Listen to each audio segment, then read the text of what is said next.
For the rest of you who are joining today, welcome. We're going to continue the adventures of my minstrel here. That guy's shape changing is driving me nuts, but he's probably just completing the deed, repeating that quest over and over again. It's all good. We're going to continue our adventures here in Lord of the Rings Online this morning. Yesterday I picked up a minstrel just for the purposes of showing off the Shire. And I did that yesterday's video was called A Hobbit's Life for Me. And today we're going to continue exploring the Shire. I actually managed to level up yesterday.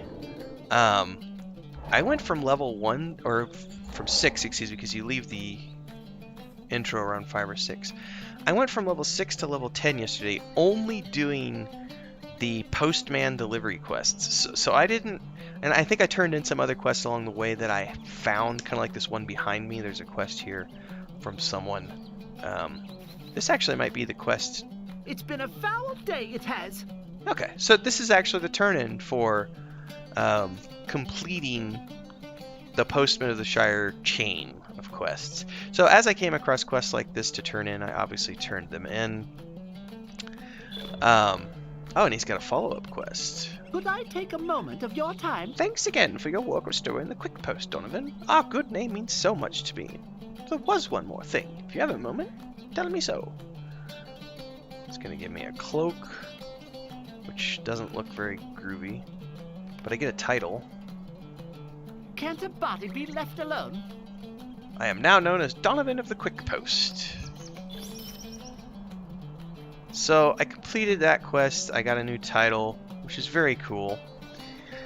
But the interesting thing is that even without the experience bonus of the subscription, and I'm not using any experience bonuses from Destiny points or anything, because it's the new character on this server, so I don't have Destiny points on this character. I still went from 6 to 10 without doing any quests, other than, a couple of that I turned in along the way. What's really interesting to me is that I picked up 36, I only have room for 40, but I picked up 36 quests in my running around the Shire, and I ran around the entire Shire. I mean, you go from the homesteads to Mickle Delving to Waymeet to Needlehole to Tuckborough to Hobbiton to Overhill to Bywater, Frogmorton, Stock, Budgeford, Scary, Brockenburns. So they send you all over the Shire with the mail quest. And as a result, I ended up where I've got a ton of quests now, and I haven't done any quests yet. Now, I will say that one of the things I really like about Lord of the Rings Online is that in traditional other games, and if you're new to this channel and who I am as an individual, over the years I've done posts and articles and things of that nature on how much I detest quest hubs and fetch quests is what I call them. Milk runs is another terminology. I believe episode 1 of the Mondays in MMORPG series talked about the milk run and how I hate the milk run. It's where you get these pointless quests, and it's like no one cares about Thor going to the grocery store to get a gallon of milk. Like, that's not heroic, that's not adventurous, and that's why we don't hear about the mundane things that Thor does on a daily basis. Instead, we hear about Thor going up against, the other gods of the universe and these incredible foes like Thanos, where he has to go up against that character with other members of the Avengers, if you're looking at the Thor from the Marvel Universe. Those are the things that make it into the tales, and those are the heroic stories that get handed down over the years. And so that's why I really dislike milk runs, fetch quests, quest hubs. But I will say, one of the things I love about Lord of the Rings Online, and I've extolled the virtues of this in the past, is that, and this is something that some people don't like, this is a text-heavy game, and the writers of this game have done an incredible job of keeping the quests very much in the tune of the Lord of the Rings and Middle-earth. Now, not necessarily so much with all of these, like, Shire quests, that would be the zone quests, but the epic quests for the book series, following the actual main storyline of the game. That's actually something that has been incredibly well written. And I may do an episode with my main character, who's a ranger, and he's off in Rohan right now. And you get into these. I mean, it's novel length content for the storyline, and so you're actually, you're reading.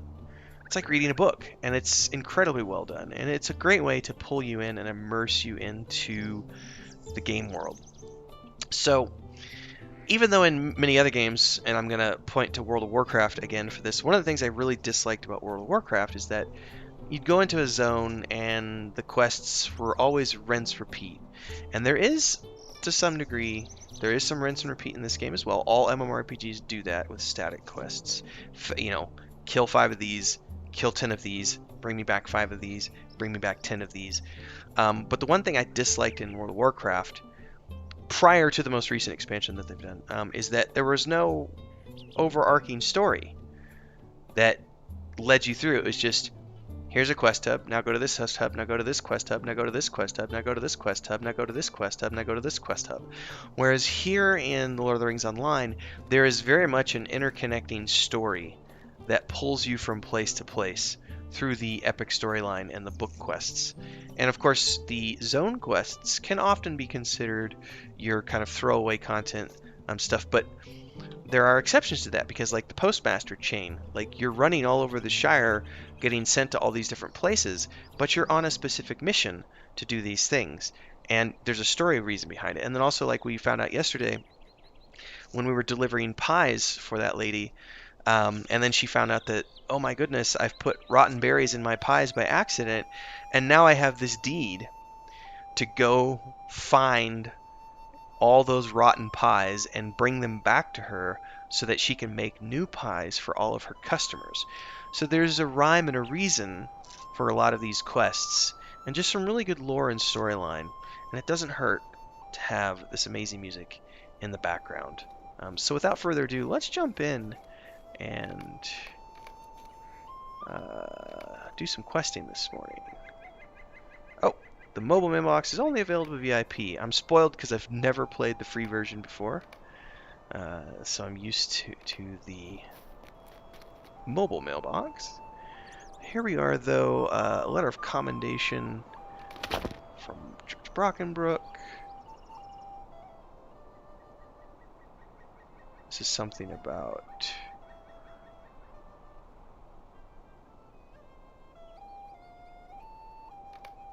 Helm's Deep. Bingo Boffin. I think I'm already doing Bingo Boffin's quest.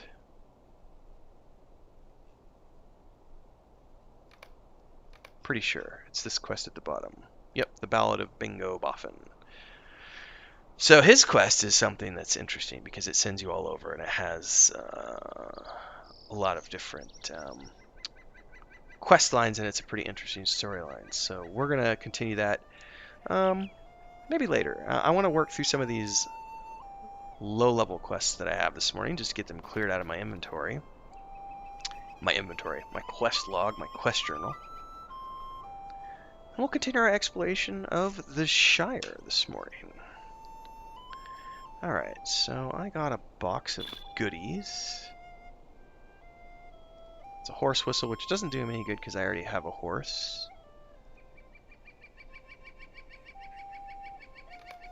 Okay, that's a crafting quest. Oh, these are those. I need to not click that quite yet. Message of thanks. John Brackenbrook, overseeing the ruling of Archit, write this on behalf of Donovan. I fought aside Donovan in an attempt to thwart the Blackwold brigands in there. So this is him giving me a letter of recommendation, which I can probably turn in somewhere here. And I'm not going to open up any more of these at the moment because it's a bunch of stuff that is essentially goodies that I will probably never ever use. Alright.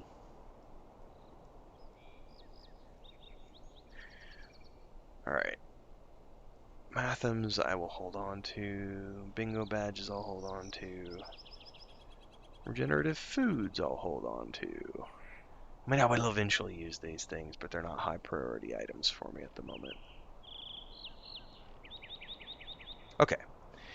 Let's see these two quests that I have right here. I think both are in... One is in Little Delving, and the other one is Mickle Delving. Now, I'm a little spoiled here because I do have a mount. I'm a low level character, but I do have a mount. This is the Steed of the Elder. I've had this for years because I've had an account since the very, very beginning. If you are a brand new player who is just starting out playing this game for the first time, you are not going to have a mount like this unless you pay for it.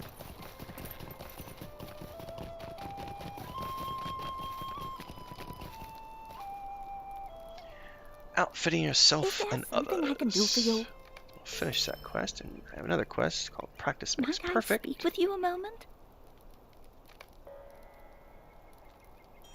Practice makes perfect. We'll do the turn-in. I Hello? have been told that you performed admirably, and for that, I wanted to see that you were well rewarded. Take this. It will allow you to craft any apprentice-level recipe that you wish.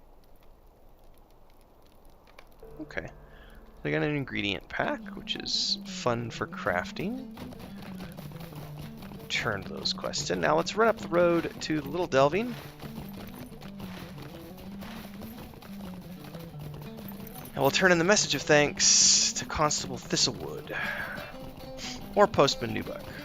Either one of those guys will do.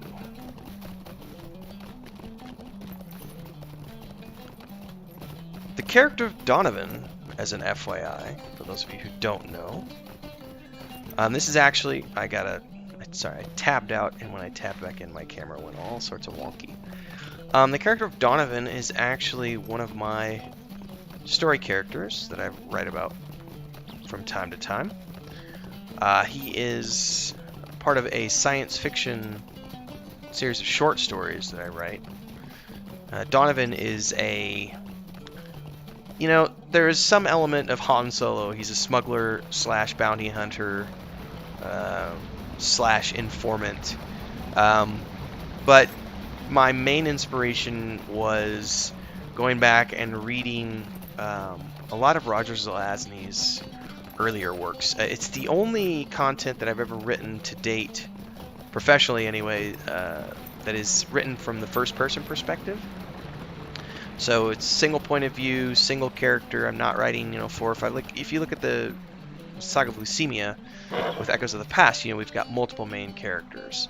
You've got Darren and Amelia and Stigwell and Jerian as examples. Donovan's character is, he's a singular character, and so those short stories are told from a very specific point of view. Pretty much every time I have a character name in an MMORPG or a video game, that character name has some sort of significance and is pulled from either a D&D campaign that I played in the past or a character that I write about on a regular basis. So I've published 2 short stories with the Donovan character, and I'm currently working on a series of new stories with the Donovan character. I was originally going to write a book about the Donovan character, but I decided that it made better sense to kind of consider him as an episodic character and just continue writing short story adventures and then put those together into an anthology book, which is, maybe it has 6 or 8 short stories or adventures of the Donovan character, pulled together to have a novel's length worth of stories. So the Donovan character comes from there. That's where this name comes from. All right. Let's just talk to the postman since we're here. Message of thanks. Is there something I can do for you? I heard what you did. Mundo will never admit to it, but what you did with the tall folk will be talked about behind your back for years. To think, you helped save not only 2 hobbits from the Shire, but a whole town. Marry me, you must have a little Baggins in you. Here, take these and then look through my wares. You may find something to your liking. So we get some tokens of salutations, which are bartering items, which we can use. Is there something I can do for you? We'll take the novice mark, because it is like the first kind of charm thing that I can take. And it is a run speed, if I'm not mistaken. Where did it go? Oh. On use, it gives me run speed. Run speed, excuse me. So it's a toggleable ability. Alright. Where are we heading? Look at our quests. We have, I think we can toggle 5 quests. Yep. So we're just going to toggle these quests and we're going to search for the nearest one. If we follow the map icon, you'll notice that there's, you can't really see it right now, but there's a white arrow here. So Hiders and Seekers is the closest quest. So we're going to do that. We're going to find Polo Brockhouse and Daisy Brockhouse. Polo Brockhouse is hiding behind the carved wooden statue of Marco and Blanco. Marco Polo. Marco and Blanco in the center of Mickeldale. His sister Daisy is hiding southeast of the carving in the bushes to the right of Peony Grubb's house. So Rollo's playing hide and seek with them. He wants our help to find them. So let's go do that.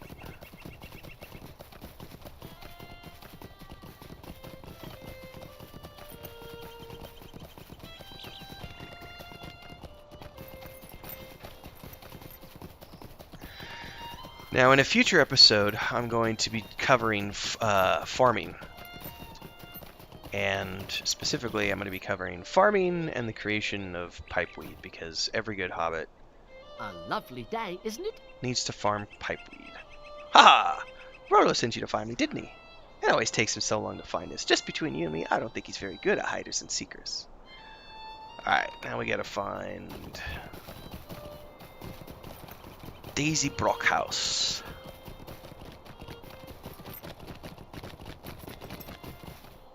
There she is.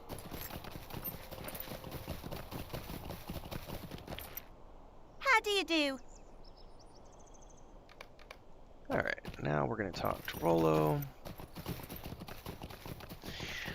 And this series of videos that I'm doing here on YouTube is basically, I don't expect it to last too long.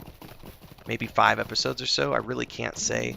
But I anticipate somewhere around 5 or 6. My plan is to basically do a completionist run of the Shire. So for those of you who want to get a good glimpse into the... what's the word I'm looking for here? The amount of detail and the love that's put into each zone in Lord of the Rings Online, this may be a good series for you to follow along with, because each one of these zones is very similar to this in the sense that they have a whole bunch of quests and a whole bunch of deeds and a whole bunch of things you can do before you ever have to leave. And I'm going to do that completionist run of the Shire and then make a playlist of it here on YouTube. So you'll want to stick around for that. So in the meantime, let's talk to Rollo here. Good day. Wait a minute. You say Daisy mentioned hiding until I found everyone else? That's strange. I thought Polo was the only other hobbit I was supposed to be looking for. They mentioned maybe getting Odo to play, but I didn't think they'd actually do it. Here are the coins.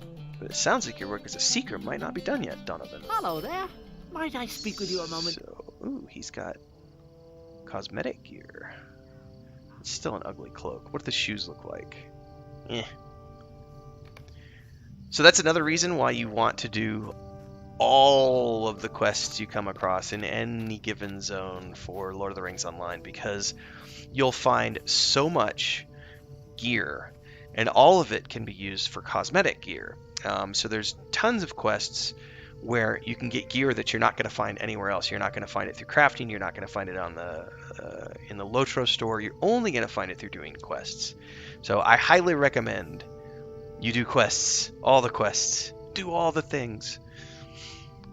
Alright, so Odo has a reputation for being the best hider in all the Shire, at least as good as Bilbo was in his day, or so it's said among the folk of the Bird and the Baby. We'll talk about that in a minute. I forgot about that yesterday. I do know that, unlike Daisy and Polo, Odo Pipes is sure to have a capital hiding place, the very best. Alright, so that's a follow-up quest, which... why don't we go ahead and just do that quest right now and not worry about the other one. Let's find Odo Pips. So he says, talk to the other kids. Talk to the other hobbits and they might have a clue where Odo can be found.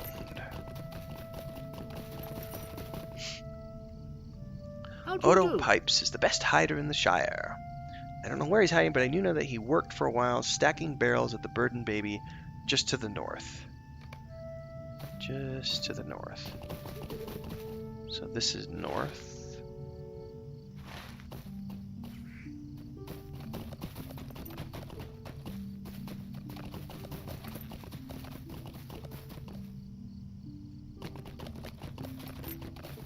Well, neither one of these is the place.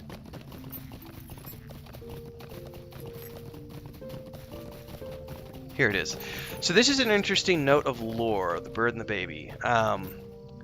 The very first trip that I took outside of the United States when I was 19 years old back in 1999 was to go to England for 2 weeks. This is what sparked my travel bug. And if you remember me telling you guys I was obsessed with all things Celtic Gaelic as well as Tolkien at the time, in Oxford there is a tavern called The Eagle and the Child, which is where Tolkien and C.S. Lewis and the other Inklings would meet on a regular basis. And that was one of the things I did when I was there. Was I went up to Oxford and I went to this place. I went to this tavern with a friend of mine, and we went and hung out and had lunch, had some pints, sat in the same room that those guys sat in, warmed ourselves by the fire. We had shepherd's pie, this big stew, and then some pints of cider, and it was just a really cool experience. We were there for a few hours. So the Eagle and the Child is also known as the Bird and the Bastard. And here they've got, as a throwback and as an Easter egg for people, it's the Bird and the Baby Inn here in the Shire, which goes back to what I was talking about yesterday in the first episode of this series, A Hobbit's Life for me. In terms of the starting areas, I feel like the Shire was given the most amount of love and attention, because if you really look at the Lord of the Rings books, it is all about the adventures of the hobbits more than anything else. And they've definitely done their homework and paid that homage to the books with this game, in the sense of everything in the Shire is kind of better than it is in the other starting zones. And I say that with all due respect to the other starting zones, because I've played all the starting zones, and I love the Elven Dwarven starting area. The dwarf side in particular is really, really, really cool. And the dwarven characters in this game are also, they've done justice to the dwarven characters. I feel like the elves are kind of left out a little bit in terms of starting areas, because they don't get like their own official, like, it's not like you get to start in Rivendell. You get to Rivendell eventually, but as an elven character, you're running through the same starting area as the dwarves, and it's just it's not as cool. That's the one starting race that I feel kind of got left behind, was the elves. Humans are also very fun, going through Archit and getting into Combe and then Bree. The human storyline is very well done as well.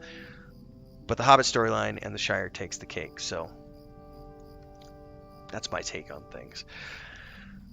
All right, for those of you who are going to continue watching, I'm going to keep streaming, but this is going to be the cutoff point for the uploaded video that's going to go on YouTube here in a little while. So for those of you who are tuning in later and watching this second episode of the series, thanks for watching. Don't forget to subscribe and hit the bell icon so that you get more updates as I continue to do this Lord of the Rings Online series, as well as the live science fiction short story that I'm working on, and a live reading of Book 1 of the Saga of Leucemia. We're going to be starting that sometime this weekend, tomorrow or Sunday, and for all the other games that I'm going to be playing. So stick around for all of that. For those of you